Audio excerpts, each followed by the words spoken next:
It is a hot one today, guys, and I am standing in the shade just to do the intro because it feels like 102 or 103 degrees, and it's only going to get hotter the next couple of days here in North Carolina. So we are in the foothills of North Carolina. This is Flat Gap Farm. If you're new to our channel, this is a 23-acre first-generation farm. We are trying to rehabilitate this land. It was a former working farm and sawmill, but man, the heat is really getting to a lot of people in this area. There's a lot of heat advisories out. We're going to show you what we do to take care of our animals in the midst of this heat wave. So let's go get started.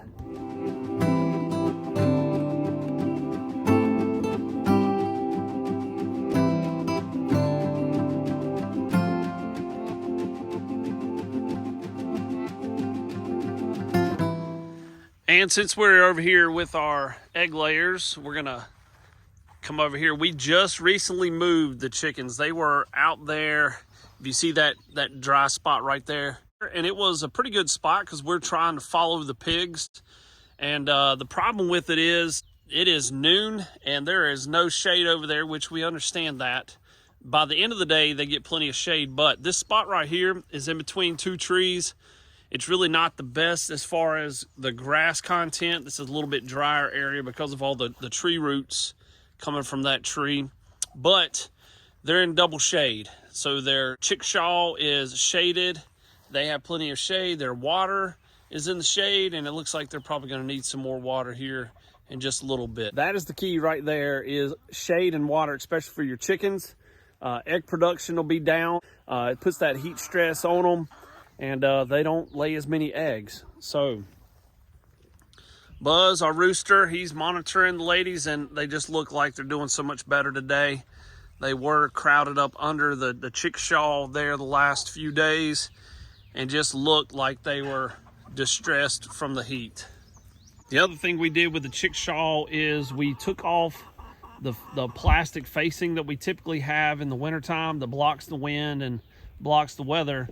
Well, they don't really need that now. So we took that off. It allows the chickshaw to be a whole lot cooler. It is protected by the hardware cloth on the front.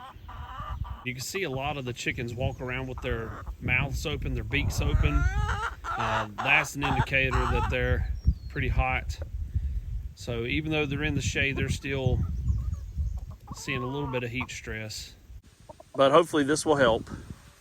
So that's our egg layers. We're gonna walk them down to our pigs. We've got 3 Idaho pasture pigs that we have been moving around the property. We have got them way back here in the corner, which is getting close to the woods. So let's go check on them. We're gonna let that water hose drain out a little bit. One little tip that I would share with you, and it's hard to do right here, but when you're mowing, let the grass grow up that's around your hose. Ours goes all the way up to the house. And if you let the grass grow over, it kind of creates like a shade barrier for it. It's not 100% foolproof, but it definitely helps. Hey! Hey there, piggy. Come to give you some fresh water. Yep, come to give you some fresh water. And you might be saying, well, why don't you move them completely into the woods? Well, there's a ton of debris in this section right here. We just need to clear that out. A lot of scrap metal and cinder blocks, things like that. We just don't want them getting into. The other issue with us just getting this property back in December, we are still figuring out the land. We don't have water to reach down here. We had to buy a couple extra hoses and the electrical to get to their netting. We could go solar, but that's going to cost a little bit more. Maybe a year or two we could do that. But we're getting them down as far as we can, especially reaching with the water hose and the electric cords, getting them down here for their electric fence. But they're heading back into their house. Now in the morning, this is completely shaded. In the afternoon, it's completely shaded. But right now, the heat of the day, that's where we're gonna come in with some water. So we're gonna fill up their kiddie pool. This was given to us by the Hess family. We appreciate that. There's still some water in there. It's pretty dirty, but they don't care. They just use it as wallow. And I'm gonna fill up their water bowls as well.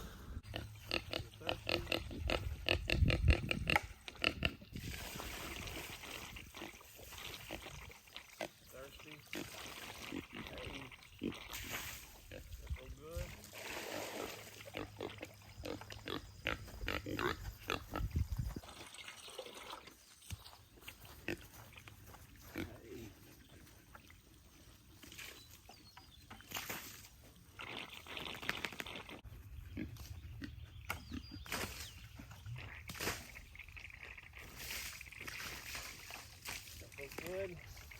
Well, it's supposed to be their water bowl, but they won't let me fill it up long enough. I know, girls, it's hot. I am sorry. We're gonna get their turtle filled up here shortly.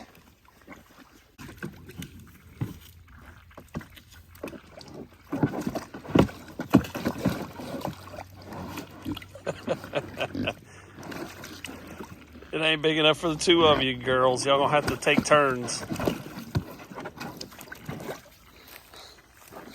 All right, let me get another bucket of water.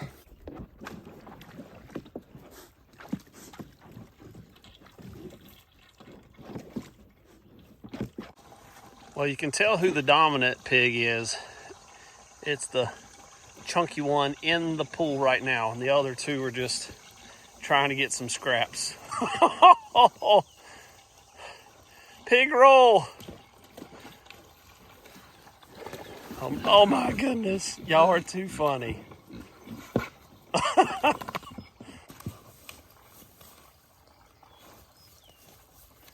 Y'all are hilarious. Well, I'm trying to fill up their water, and she's just gonna knock it over.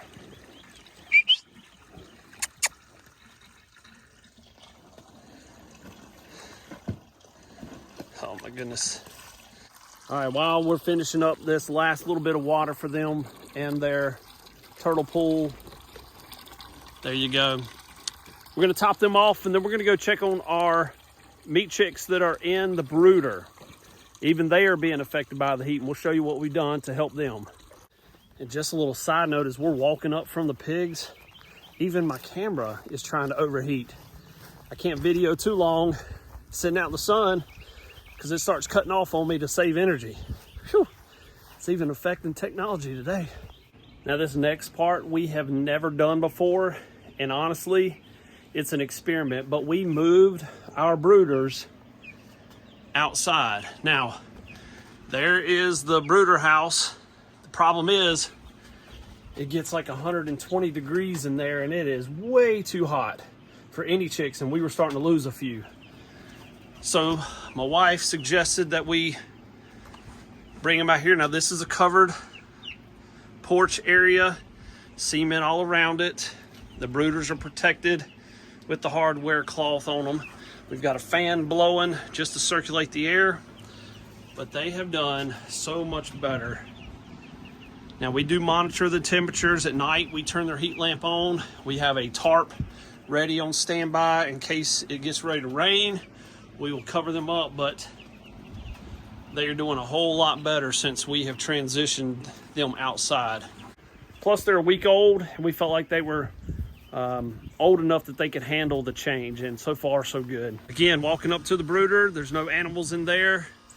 We just moved the brooders outside, but nothing is in the brooder building because it's 120 in there. Even with our new oscillating attic vent and the windows and doors open, it's just too hot. And the last spot that we've got our animals on is our chicken yard. Now, typically we've been running them back and forth, and as you see out here, there is no shade. Absolutely no shade, so we are gonna bring them closer to the house. We've got tons of trees over here that we're gonna move them to. Lauren has also propped up the chicken tractors just to let the air ventilate out. We put some cardboard on top, but we're gonna do one more little thing with these just to make sure they're a little bit cooler. So we're moving them down into the shade. They got a couple more moves and then they'll completely be in there. But by about 4 o'clock, they're completely covered in the morning. The sun comes up over what we call the Christmas tree, and they're pretty shaded until about right now, which is midday. So we're gonna put a shade cloth that we used to use for the pigs. They just tear it up every time we put it up there, so it's almost pointless to use. So we're gonna drape the shade cloth over top of the chicken tractors and give the meat birds a little bit more shade. Now, it's breathable, so it's not gonna like smother them out or make them too hot, but it's just gonna give them some relief from the sun. And this is just a side tip. I'm not gonna cut my grass this week. They're not really calling for a ton of rain, if any, for the next few days. So I'm not gonna cut it and then have it dry out as well. This heat's affecting everything.